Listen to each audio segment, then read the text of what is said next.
ஓசூர் அருகே பாகலூர் கோட்டை மாரியம்மன் கோவில் தேர் திருவிழா கோலாகலமாக நடைபெற்று வருகிறது. ஆயிரக்கணக்கானோர் வடம் பிடித்து இழுத்து வழிபாடு செய்து வருகின்றனர். இதுகுறித்த கூடுதல் விவரங்களை தருகிறார் செய்தியாளர் கார்முகில். விவரம். ஒசூர் அடுத்த பாகலூரில் நூற்றாண்டு காலம் பழமை வாய்ந்த அருள்மிகு கோட்டை மாரியம்மன் கோயில் உள்ளது. இந்த கோவில் தேர் திருவிழா வருடம் நடைபெற்று வருகிறது. அதாவது குறிப்பாக உகாதி பண்டிகையை முன்னிட்டு, தெலுங்கு வருட பிறப்பான உகாதி பண்டிகையை முன்னிட்டு தான் இந்த விழாவானது நடைபெற்றுக் கொண்டிருக்கிறது.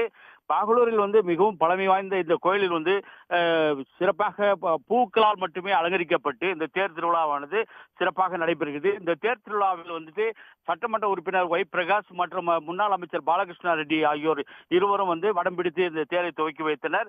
தேர் விழாவில் ஆயிரக்கணக்கான பக்தர்கள் கலந்து கொண்டு அந்த தேரை வடம் பிடித்து இழுத்து சென்றனர். அப்போது அரோகரா கோவிந்தா என்ற முழக்கங்களும் விண்ணப்பிழக்கும் அளவில் கோவிந்தா கோவிந்தா என்று கோஷமிட்டு அந்த தேரை வடம் பிடித்து இழுத்து சென்றனர்.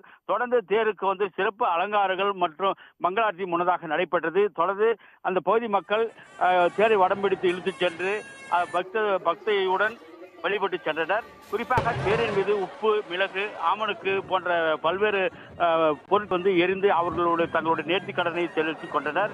இதில் தமிழகத்தில் அருகே உள்ள அண்டை மாநிலமான ஆந்திரா மற்றும் கர்நாடக பகுதி மக்களும் ஏராளமானோர் கலந்து கொண்டு இந்த சுவாமியை வழிபட்டு அம்மனை வழிபட்டு சென்றனர்.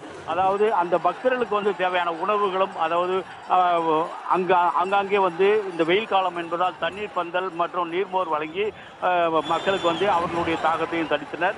அவர்களுக்கு உணவுகளும் பரிமாறப்பட்டது.